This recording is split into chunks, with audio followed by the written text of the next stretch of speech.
Dang, I am so sad. I thought I was recording and we just had this huge bout of thunder right when I said that the veil is thinning.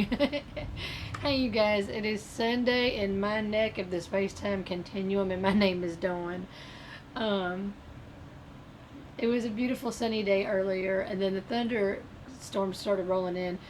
And I hope we're going to be tornado free. I hope we live in a weird part of the planet where it'll rain and our state will have like 9 tornadoes. It used to not be like that, but I'm starting to wonder if the weather isn't big business, just like the rest of the news. But anyway, I wouldn't put it past anybody to be playing around with the weather. I know they can, and I know they do, but I don't know. But anyway, so yeah, the veil is thinning right now, and for those of us who are very sensitive, it's already doing it. For some people, it doesn't start really. That energy doesn't start making itself known as much until closer towards the middle of October. I just got a cold breeze through this room. That's been happening a lot to me lately too. The past about 3 or 4 days is a cold head to toe. And so yes, you know, partaking in the thinning of the veil is part of my spirituality. My definition of spirituality for me is what is good for my spirit. Religion is what tells me what I can and can't do. It gets in my business. And then also, not doing the same thing over and over if it makes me feel bad, which is the definition of insanity. So I try to watch out for that. A little bit of a story time, I'll tell you. 2 nights ago, I was just kind of laying like a zombie in bed watching this show about I don't know if y'all can hear that or not, about past life stuff, and the hypnotherapist was like, "What year are you in?" And I'd never seen it before, and I blurted out. I don't know why I blurted it out. 1260 something. Do you mind? Why's the way that nature's always so interrupting whenever I do videos sometimes. So I said 1260 something. And then the lady that was under regression goes, 1206. And I sat up because I was like, dang, how do I do that sometimes? Like, I don't understand. But it's just these things reminding me that the veil is thinning. I have something called claircognizance, where stuff I'll know and I don't know how or why I know. I don't know. But it runs in my family. Different types of psychic stuff runs in my family. And I've been medicated for it in the past, and I decided to not do that anymore. Those of us on the autism spectrum will do this thing where we will repeat songs or movie lyrics or whatever. So the past few days I kept going, Nick, Nick, Nick, Nick, and Nick, Nick, Nick, Nickelodeon, and I just didn't think anything of it. It was just annoying. I'm like, stop, get out of my head. Okay. So I have a friend, and we're getting to know each other a little better, and every time I think I need to pick up the phone to call her, I was accidentally calling her Joan, and I'm like, I don't know it. Like, I literally don't know a Joan. The only Joan that I can think of is Joan Cusack, but I don't know her. I like her. I love her in the Addams Family Values. I don't know her. And then my sister had a friend named Joan a long time ago. I don't know if they still know each other. That's it. So I would think, oh, I need to call Joan. And I'm like, I don't know Joan. Maybe she needs to call Joan. Anyway. So I call her yesterday because I'd found a little gift for her. It's thundering if you can't hear it. Just know my luck, you won't be able to hear it. But anyway. So I call her and I say, hey, look, I got this little gift for you. I'm going to swing by. But do you know somebody named Joan that's passed away? And she said, no, but Joan's husband passed away, and that was my good friend, something along those lines. And I said, well, I guess they say hi. I don't know. I don't know how to do this. I'm still working on it. And because I put it away for a long time. I was told for many years I wasn't allowed to do this. I wasn't allowed to be a psychic. And I saw spirits when I was a little girl, and my family was like, no, it's in your head, and you're scared of nothing. And I would see spirits in the hallway, and I would be screaming, terrified. I would be too afraid to go to the bathroom in the dark because I would see stuff that nobody else saw. And the reason why it's not schizophrenia, and I know this now, is because they can give you messages that you otherwise wouldn't know, and that's happened to me too. And I'm thankful that I finally got brave enough to listen to that. Oh, but she said she had told me that was my friend Nick. So then we got off the phone, and I remembered, oh, the past few days that Nick Nickelodeon. So when I got there, I was like, oh yeah, you know what's weird? Now that you said that, I said, when we got off the phone, I got the chills because I realized I had, that song, and I said that, and my friend just went, oh, like I thought she was going to pass out. She was like, you know. But it was comforting, and apparently this is somebody who has come through to them in readings in the past. And it's a comforting thing because there's things going on. And so I was just real happy to relay. I don't know what message I relayed other than, I just told my friend, I said, I'm still learning how to do all this. Okay. Anyway, too bad I don't have a good ghost story. This is a ghost story, kind of. I got lucky. That just like literally rattled my brain blank. So I was watching that show about reincarnation, and I'm one of those people that for a very long time I've been like, how can we be reincarnated and go to the other side? Whether the other side is heaven or people that get earthbound, and I do believe in that because I've actually had to help some earthbound spirits. The reason why I believe it's of the light and not of the dark is because it was helping in a positive way. Look, this is the way I roll. This is my business. But, there was this spirit I kept seeing in my friend's cemetery. Well, they're everybody's cemetery, but I was going to visit my friend's grave, and it was a spirit that she resembled me. She was just real upset because she had been murdered by this guy that she had gotten herself involved with, and he murdered a few of the people in the family, and she was like, we don't even have tombstones, and it's my fault. So I got them some little, it wasn't expensive. I had the money at the time to do it. It was all perfect timing, little markers. And I just went and lit candles and said, go be at peace. In the grand scheme of things, this is not important, but it was important to this spirit that was just kind of like stuck. I said, go to the light and go deal with stuff, and you'll realize this isn't really that big of a deal. And so there was another spirit that my child and I came face to face with at this place in Franklin, Tennessee called the Factory. And we kept hearing the spirit running around, and it was following us around. And that's a place that used to be really busy, and it's not anymore since quarantine, and the owner shut a lot of stuff down. And so I realized, when I asked, who are you? I saw a spirit walking down the tracks, and I realized it was this kid that had been hit by a train. So we went and got a candle, we lit it, and we encouraged him to go be with the light. And the same thing with my friend Charlie when he passed. He was heavy around our house. There's a whole story about I Miss You, My Friend Charlie, where I talk about he blew up his entire apartment after he died. I have no doubt. Go back and watch that story. It's me driving around talking about my friend. And again, the veil is thinning, so I'm feeling my family and my friends again. But he came, I was in my closet, and he hit me in the chest with something. I thought it was rosaries. Well, I had prayed the rosary at his bedside every day before he died. And I yelled at him, you have to go be over at the other side of the light, go do what you got to do, and when you're done and they let you come back, and then I will acknowledge you. Other than that, I won't. And a few years later, I saw this big spirit walk through this room, and I had a diffuser on over there. It was the kind that didn't turn off on its own. This was before, maybe they didn't have those yet, I don't know, or I just had a cheap one. And I heard my diffuser going shh, like it was, I needed to get up and turn it off. I happened to see the spirit. And I was just joking, and I said, hey, can you get the diffuser while you're up? I was scared. Don't get me wrong. It's weird because I don't see it every day. But anyways, 5 seconds later, I heard a board squeak, and 5 seconds later, the diffuser went, pew. That's the sound of the diffuser turning off. Pew. So I was like, okay, thank you. So anyways, this stuff happened. So I was, watching the thing about the reincarnation, and I was thinking, maybe we're not reincarnated. I don't know how I feel about how can you be both? There's this lady that swears my mom was reincarnated into Mexico, and she's a little boy right now, and I wouldn't put it past her. I would not put it past that woman. But I also sometimes feel like she's causing problems from the other side. So I don't know. That might be something confusing me, but it feels so much like my mother, how she was in this earth. I've always thought she was earthbound. What if all it is, this is what I'm wondering, is when we have this same energy in common.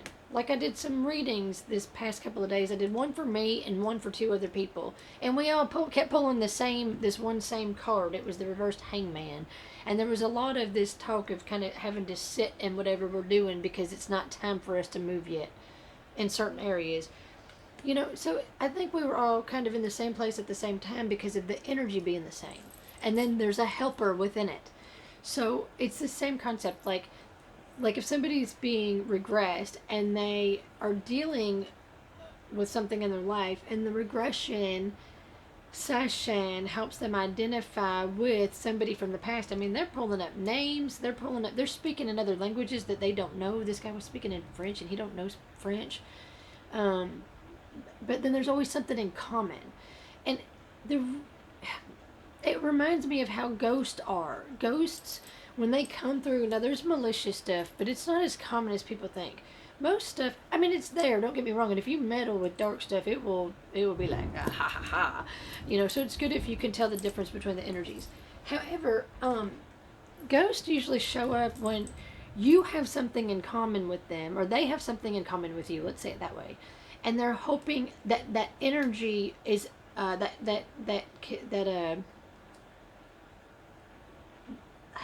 don't know, is there a name for this? The energy is in the same energy family. So then you're allowed to connect, and then it's to get your attention so that you can help them. Whether it's pep talking them to the light, whether it's getting them a tombstone. It's not a whole lot different than what I do sometimes, where I try to encourage people. It might not be as bad as you think. It's an inside job. I tell ghosts the same thing. It's an inside job. I do the same thing. That's the life lesson. We got to learn it, whether we learn it here or we learn it on the other side, I promise. But I also believe that some spirits that get hung up on the other side, that there's still only one way of doing things. I think that's unfortunately still kind of some of that earthbound stuff. So I don't always know if that's a good thing or not. I hope that I can continue to be live and let live, and I pray for everybody equally to be the best them they can be of love and light. That's my deal. So I hung out with somebody recently that I really care about, and we got into an argument about why do I buy into some of the things I buy into. And what she was talking about is how I tend to be open-minded and I meet people where they are, and I don't mind, using certain terminology or whatever if it makes it easier on them. It might confuse me to no end and I get frustrated sometimes, but I still will try to meet them where they are. That's what I would hope God would do for me, or Spirit would do, or even humanity would do for me. So I try to be an example of that. But this particular argument was it was coming from somebody who buys into stuff themselves, like it's okay to work yourself to death, and it's okay to judge others in the name of someone who died on a cross to take away the burden of judgment, to take away the burden of us having to judge others, to remove the yoke. Because we're all going to be judged one day anyways by the ultimate judge, And I actually do believe that. I just believe it a little bit differently than a lot of religious people do. I think the judgment happens, it's just kind of like death itself makes that call. And then when we get to the other side, I think we do have some splaining to do. But usually, I don't know if it's with our own self, if it's our own soul. How much did we grow? How much did we help? Not hurting ourselves and losing ourselves in the middle of it. I don't mean that. I mean, like at the fair, I bought a bracelet made in the Philippines. These are not factory workers making souvenirs. These are people that are making bracelets to sell. I just bought one little $2 bracelet from the Philippines. That's me contributing to a part of humanity on another part of the world, and I connect that energy of love, and I just and the Philippines is a great place because it's exactly 12 hours time difference from where I'm at. I'm exactly 12 hours time difference from them. So if it's 9 a.m. here, it's 9 p.m. there. So I like that balance, that kind of opposite and the same. I love that. Whether it's, here walking around, we're side by side, or something on the other side, I don't know. I do believe that we are given the ability to help one another, but I think we've been brainwashed into believing that we can't or we're not supposed to. That's a control thing. I mean, I realize that's my opinion, but you go to public school and they tell you how you're allowed to learn, and if you can't learn that way, you fail, even if you're at home learning all kinds of stuff. Like, think of all the people that have gone before us that didn't do great in the public school system, yet if it wasn't for them, we wouldn't have all the things we have. It could be the news. There was a few arguments I didn't want to be in an argument, but people start arguments with me, and it has to do with stuff that's on the news. Well, I don't watch the news, and I don't have to watch the news. I was thinking about how, whether it's the news or the school system or religion, churches and stuff, they want us to be brain dead so that they can be in control. And then there's all these people like, everything's so out of control right now. Well, that's big news. That's big money, big news. Is the more out of control we get, the more people will tune in and watch how out of control we are. Anyway, I'm gonna show y'all what I won at the fair. I got first place on my eyeball eggs. Look, we may or may not agree on some of this stuff. That's fine. But we can all still get along, I hope. I got first place on my eyeballs. I got some ribbons on some photos. I got second place on this sustainable painting. It was on recycled beadboard. I won $50 for winning that.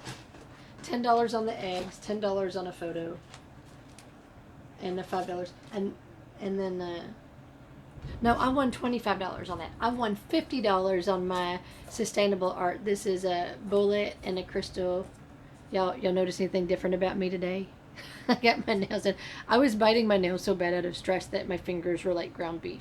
Somebody I care about is in the hospital. They said they're doing fantastic, so I am not concerned, and I know that spirit's with them, but it's still anxiety. I still have anxiety. But anyway, but I got my nails done, so I'd quit eating my hands. But anyway, I made this. This is a bullet shell casing from a range and some crystals and just some stuff recycled on a old box. $50. I won. Anyway, but what I wanted to share you also, I got a phone call last night from my fair boss, one of my fair bosses, that was like, the hands on your statue are gone and they're in pieces. She's so sweet. I do imitations of people, I'm sorry, I don't mean to be offensive. And I actually kind of laughed because it means people were touching her. So because they touched her, her hands fell off. I don't know if there's any spiritual significance in that. I don't know. But this was this La Santa white bride statue I made because I couldn't afford one. And she might not be the prettiest flower in the boutique. I know it. But I love her. But she don't have hands anymore. And I don't know if I'm going to fix them. I'm kind of... it was children. It was mostly children and everything, I think, is what she was saying. And when we were on the phone, she's like, and as a matter of fact, right now there's people over there, and she said, there's signs everywhere that say don't touch. I said, well, I just went into the Dollar General yesterday, and the shelves are bare, and I was like, what's going on? Where's everything? And they're like, we're going out of business, yeah. And then when I leave, I looked up, and there's signs everywhere that said they were going out of business. I didn't even see them. There's signs everywhere to everything. You think I'm going to look at that? That's her hands. That's her little pieces of hands. But I don't know. I might go put them in the river, or I don't know. And I don't know what I'm going to do yet. But anyways, I thought it was kind of sweet. I mean, I know it sounds destructive, but a lot of people really enjoyed her. So that makes me happy. Anyway, I know this is kind of a Mod Podgy video again. I've just been in a Mod Podgy mood, But look, be blessed. Be blessing. And if they don't love you, that's their problem. That says more about them than you. Love yourself. I did vote this last year, but I voted Navajo Nation. I was like, giving it back, one of the things I had with Native American stuff is if I see Native American, I'm like, here's all my money. I know kind of how it feels, just a teeny smidgen of it, because what happened to our town, I can't even imagine. I went through, and anything that I had that was Native American that wasn't passed down through our family, that was like not really Native American, I've rounded up how much money all that cost that I spent, and I matched it, and I donated it to a few different things. There's like the the reservation dogs ones, and there's like natives react guy, and oh, what's his name? There's all kinds of ways you can find out how to do stuff. And a couple of months ago, I realized I bought a steering wheel cover that had kind of a Native American pattern. I was like, dang, I got to send $16 to somebody, because I'm just gonna match it, because I don't want to support things like if you buy stuff with those patterns from China and stuff. I'm not telling people what to do, but I would encourage us to be mindful.